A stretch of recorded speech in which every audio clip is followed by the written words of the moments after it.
Hi, my name is Shari Doherty, and I'm a lady in red, in Act 2 of my career and living my best life. My perspective on life and behaviors have been governed by who I was as a child, who I became, and who I am still striving to be.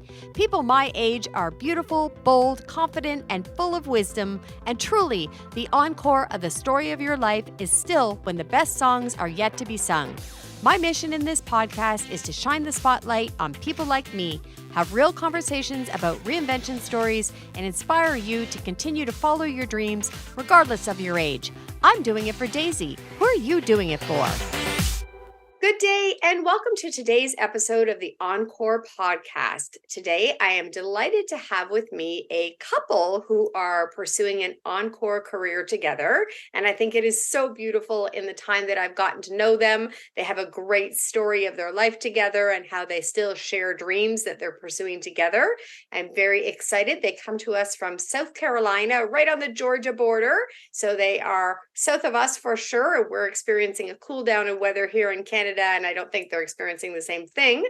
They have a different definition of cool down than we do, obviously. But today I am chatting with Byron and Margaret McKie, who are the hosts of the Beyond I Do podcast. So welcome. Thank you. Thank you. We're so excited to be here. Yes. I am so excited to dig into this because just the name of your podcast captures you. I remember actually having a little bit of post-wedding blues because you spend, and I'm just kind of going to dive into something a little bit, but you spend a year or two planning a wedding, planning a big day, being the center of attention, being the bride in my case, and this everything is about you. And then you get married, it's beautiful, you have a honeymoon, and then nobody tells you what happens. Yep. So you're totally on to something because they always say, and then they lived happily ever after. Right. Right. Well, what does that look like? And it looks different for everybody. Right. And it's not always roses and fairies and bonbons and all sorts of things. It takes a lot of hard work. Yes, it does. And I can tell from just the time that I've spent talking to you guys, you have a strong love bond. And this is one of the gifts that you have to pay forward to the next generation. I know that that's part of what you're aspiring to do through the podcast and some future projects. So I'm so excited to just dig into who you are, what your life has been like, what your Beyond I Do has been like, and where you're planning to go together. It's such a great story. So if you would take a moment, each of you, just give us a little bit of an introduction about who you are, what your childhood was like, where you were born and raised, any highs or lows that you're willing to share, and kind of bring us to the moment where you met. And then we'll jump back in and kind of take it from there. So you guys go ahead. I'm Margaret, and I was raised as an only child. I had half siblings who did not live with me, but I am the only child that my parents had together. My growing up years, my childhood years, they were a bit chaotic. My parents did not have a very good relationship. And when they finally divorced when I was 16, I think that I had bags packed before my mom did because I just wanted out. I just knew they needed to be away from each other, and I didn't want to be in that environment. So throughout my teenage years, I participated in some very risky behaviors just based on the environment that I grew up in. As I got older, I knew that I wanted companionship. So I looked at my parents as a model of what not to do. A lot of us do that. So we were so young when we met. I didn't have a lot of experience dating as an adult, and carrying with me some of the things that I had experienced. I had a lot of growing to do, and I'm just so thankful that I have a partner who was there with me and who allowed me to go through those growing pains and who supported me as opposed to using those things against me. So we started out as friends, and I'm thankful for that. So yeah, that's beautiful. And yourself, Byron? All right. I'm Byron Margaret. I was born the youngest of 10. Oh boy, that's completely different from Margaret. Yes. I'm the 47-year-old baby. Wow. Family, yes. My family structure was a little different. Now, when I say 10, my father, he had 2 boys from previous marriage. and my mother had everyone else, and I'm the only one they had together. Hey, well, you have that in common. So my father and my mother, they were married 20 years. And my siblings, we never considered each other a step. That was my brother, that's my sister, and still to this day. Oh, it's beautiful. But we grew up in a, I guess modern suburban lifestyle. My mother worked at the hospital. My father always did sales. So like you were talking about your sales background, my dad, his was up and down. Yeah. But he did a good job providing for us. We never missed meals. He made sure we had what we needed, and my mother did also. And in the later years, my dad broke off into finally kind of scaling things back down, and he started working for a company selling what we call here, they call modular homes. Okay. Mm-hmm. And so he did that up until his death in 96. Okay. So, I was typical, child coming up, played sports, not in high school, but I played sports around the neighborhood. And whatever season was in, we would play that. If it was football season, we play football. Baseball season, we play baseball. It was just a fun experience growing up where I grew up. When in my teenage years, I kind of struggled with a lot of identity issues because I was everybody's little brother. And I wanted to be my own self, but everybody's, I was such and such's little brother or such and such little brother, but I was not myself. So a lot of times that had me in a quiet position, so to speak. But teenage years, I was a decent student in high school. I did enough to make it through and went off to college and did that for a year, came back home, decided, hey, college wasn't for me, and started working. I did go to a technical school and did that for a while and got to the point where this young lady and we met each other I was in high school still. Early Boy, 90s. yeah, I want to hear that story. So tell us how you met. Oh, goodness. So it was it was picture it. No, I'm just- but it was 1992 when we met. She was I was still in high school. you had just graduated. Still in high school. Well, yeah, when we met. I was Okay. still in high school. It's kind of a funny story because, and we're telling it out in the beginning of our podcast. Our I think first I did listen to that one, but Yeah, listeners yes. haven't listened to that one. I got home from after school activity, and one of my friends, he got dropped off at the house with me, and he was like, "Hey, man, I'm going to go around the corner and visit my friend Margaret." And I was like, "Who is this Margaret? This is my neighborhood, and I don't know who you're talking about." So anyway, we walked over there, and I saw her. It was her and her cousin. She was sitting on top of the car, and they started talking, and she didn't know who I was because she was very interested in my friend. Okay. Mm-hmm. He was not important. I had a crush on his friend. So Yep. thankfully, his friend was dealing with a bad breakup and wasn't interested in me. So, but we were friends for years. Yes. I think during that time, at one point, we dated as much as you can in high school. Yeah. And that didn't work out at the time. And we just remained friends. I went away to school. And when I would come home for holidays, he was one of the first people that I'd reach out to. We make sure that we spent time together during those times. I had people that I dated. He had a long-term relationship that he She's was still in. kind of shaking her head about that. It was rough, but It was a rough one. throughout that we maintained contact, and through doing the podcast, we've talked about those things. And one of the things that really stuck out to me is just the level of safety and comfort that I felt around him. Our friend groups would go and hang out, and somehow I would always find myself sitting next to him, and we'd talk and laugh just because I never felt like I had to be anything other than myself. And I felt comfortable and safe. And that was important to me because of my background and what I had gone through. We laughed together, and Yep. as we retell stories and things, I can remember certain things. I know a friend of mine from college, one time I introduced them, and she's whispering to me, "Does he have a girlfriend?" "No." "Are you going to introduce us?" "No." Yep.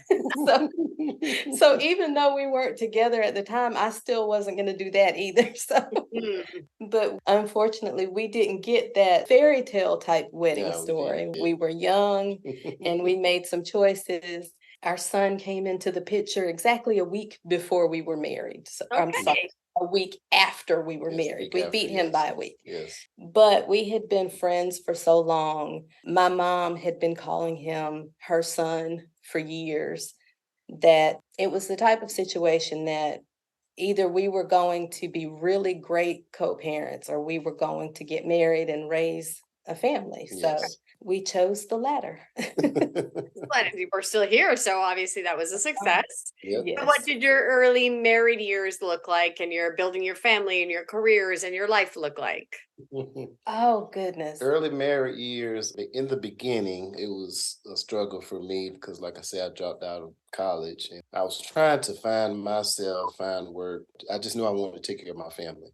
I worked a lot of different jobs and I was never the type to just settle because it was just like, I need more money to take care of my family. So I finally winded up in the chemical industry. That's what started me doing shift work. So when I did that, that kind of gave a little bit more stability. I didn't, leave jobs as often, but I had a little period where I would get laid off and we would have to move back in with her mother. We get find another place to stay, get laid off, end up moving back home. It was kind of And like that for a couple of years. we were young and idealistic. So this was, by the time we were married, we were 22 and 23 years old Mm, and didn't have a clue of how certain things operated. So, yes. we looked at apartments and we picked out the apartment that we wanted. Mm, And when we went to the office and they explained to us the income guidelines and this and that, I was like, oh, that's not going to work.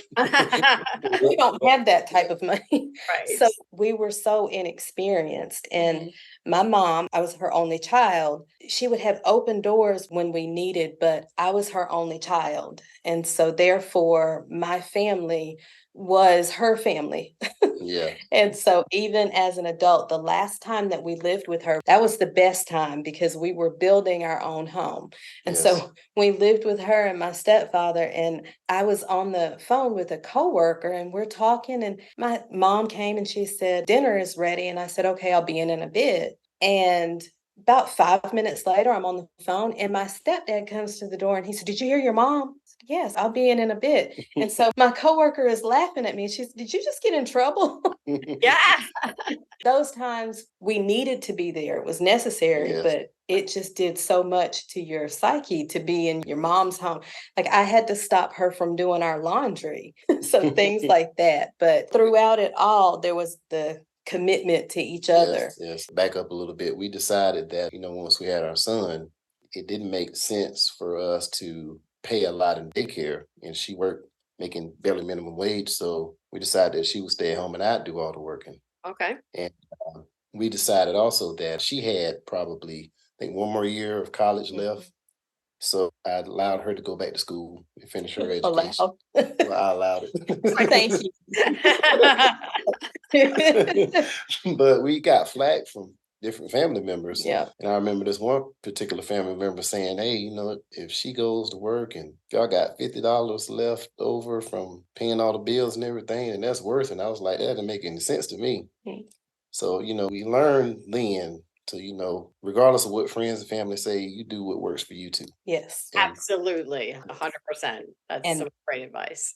and that paid also when she got her degree. She had a job right out of school. Yeah. And by that, I think he worked a year. And then we got pregnant with our daughter. Yeah. And this is the funny part, funny story.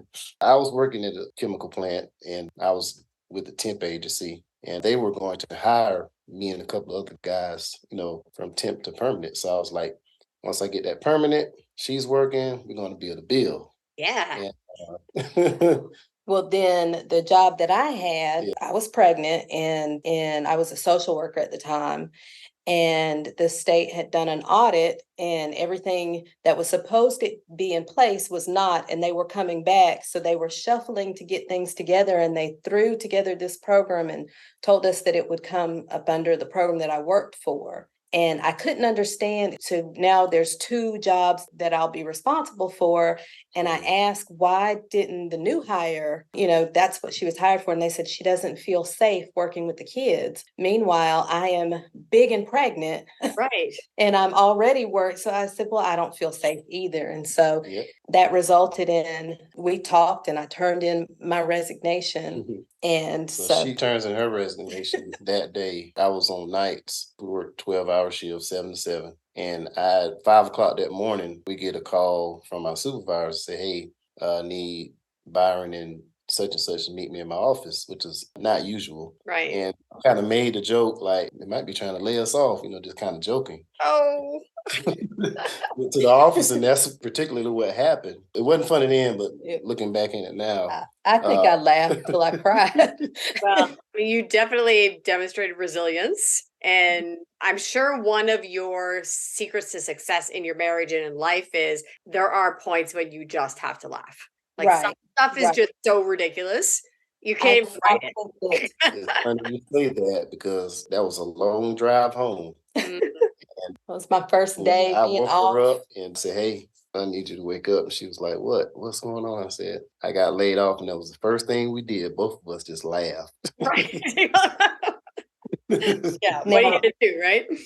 And to brag on him, like he said, and his father, if you think about what he said, his father had 2 children from a previous marriage. His mom had the rest. And so the fact that he took that responsibility on, to me, that man, like, you can't say anything wrong about him. And he raised all of those kids as if they were his own.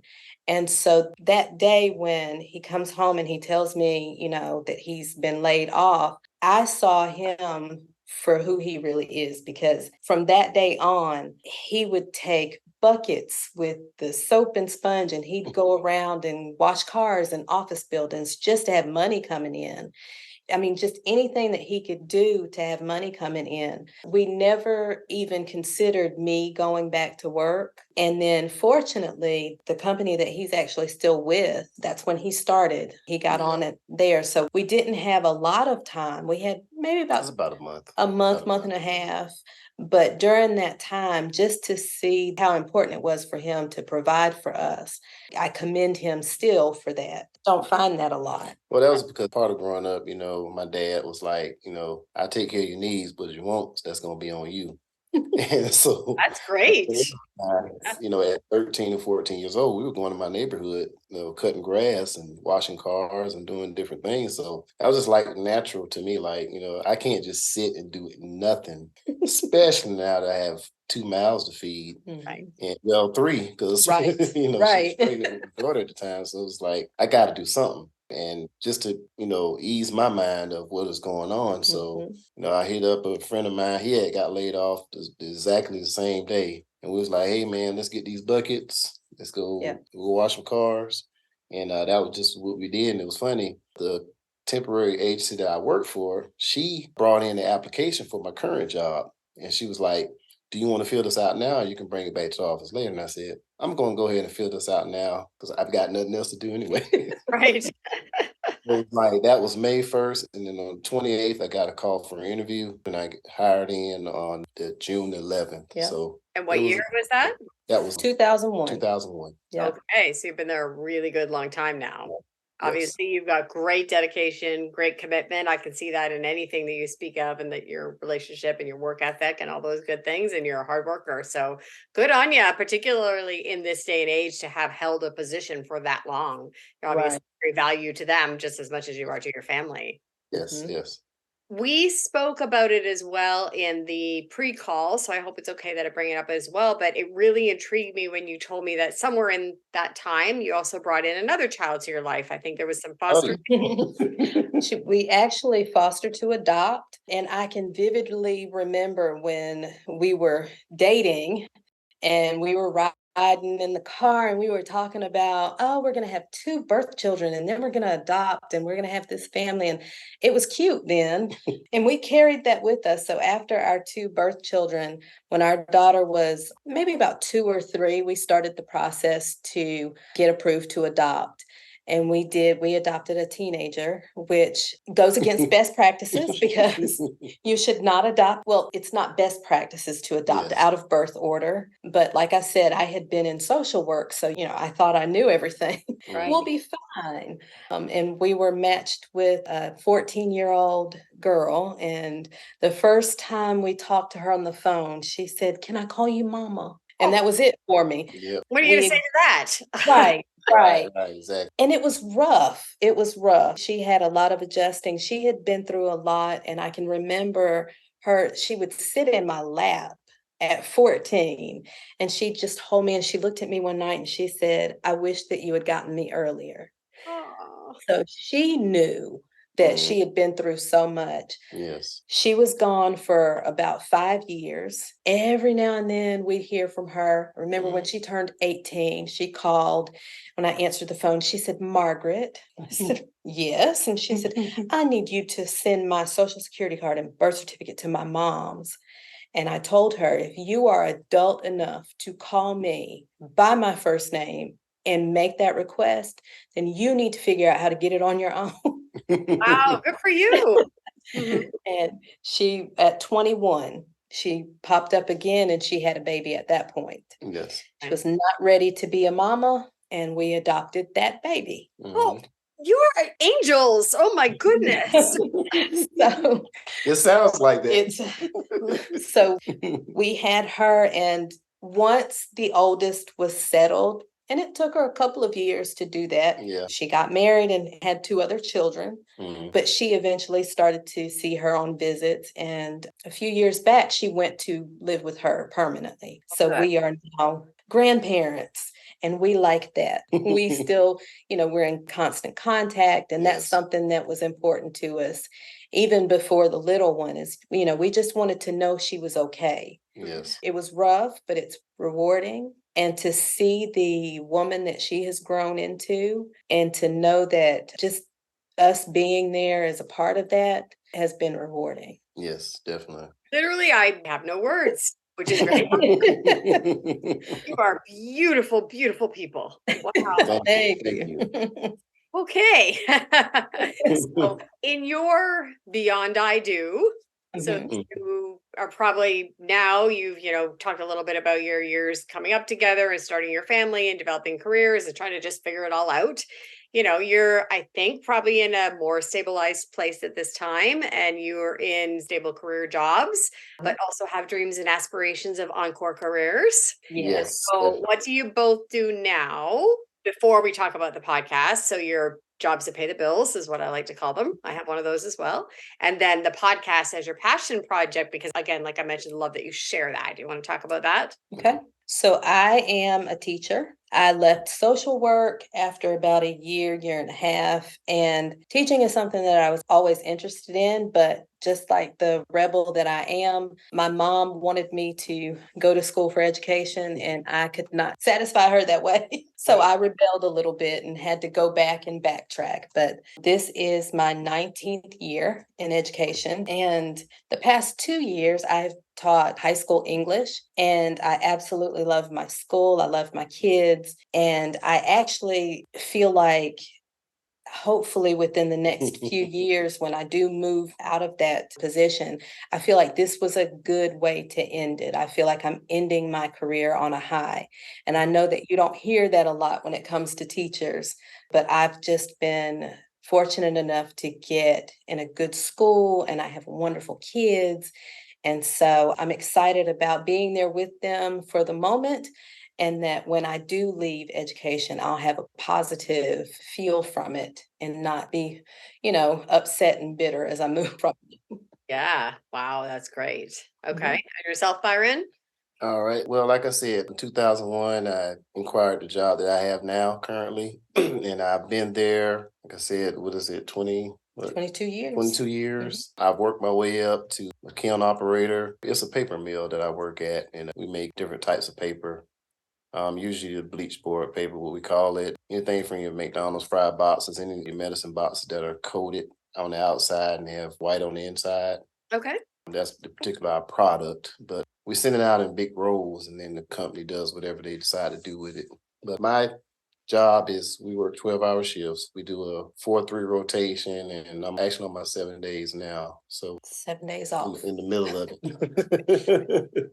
But I do work 2 weekends straight. So 2 weekends on, 2 weekends off. Yeah. And so I've been doing that for a while. And, a couple of years ago, I was like, well, I want to, because we had one guy that did it, and he was 55 and he retired. So I said, man, I would love to retire at 55, or at least be in a position where I can retire at 55.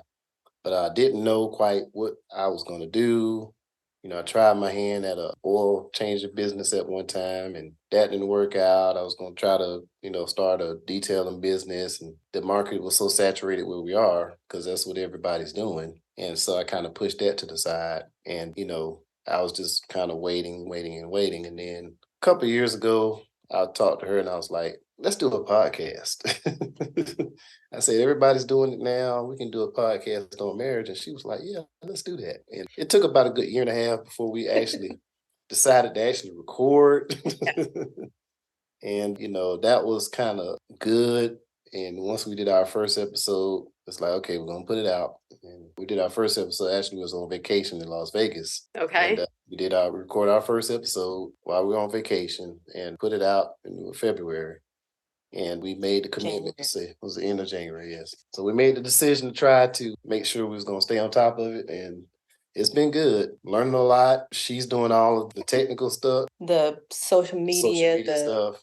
Actually uploading the episodes, and he does the editing and things like that. We've kind of fallen into the roles that we're comfortable in. Right. And like you said, to have that shared passion project, it's been exciting, but also the content of it has been exciting because we love and we enjoy each other and just want to kind of be advocates for that. Right. I also love the positivity. So the world is so full of negativity right now. Yes, right. Yes. Anywhere you turn, you can hear about the terrible things that are happening in the world. You can listen to a murder mystery 24/7 on any channel, anytime. You can hear political arguments. You can hear so much negativity that it hurts my brain. And so I love that you're focusing on love because it is the most beautiful thing, and being inspirational that it can happen. You can have a happily ever after. You can have a beyond I do. And I know everyone's experience, it's never perfect. And there are days. Right. And there's times and there's seasons and there's struggles. But the commitment is what really makes it stick. It's like the glue that even if you pull it or bend it or stretch it, you cannot break it because there's that glue commitment there. So I love that that's what you're focusing your energy on versus some of the other negative things that we could all go down those rabbit holes, and there's plenty of places to do that. So I do love your spirit in that. I can see it. What is your goal ultimately with the podcast? And then even just with, say, the Beyond I Do brand, where would you love to see you take yourself?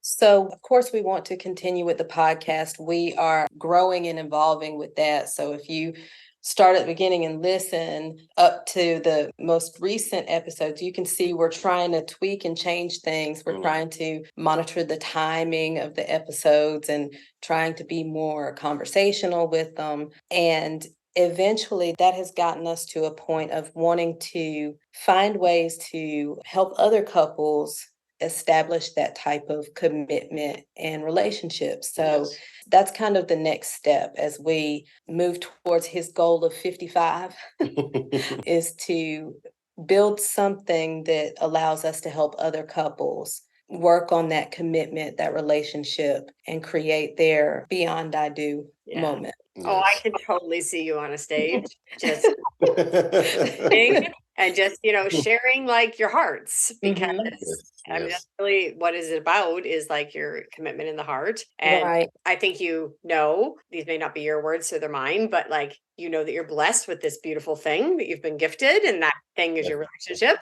Right. You cherish it, and you can see that. And if you teach others to cherish whatever blessings they get, right. Sometimes they come in surprise packages, like children early, or children that you adopt, or, things like you guys have just embraced every blessing life has given you.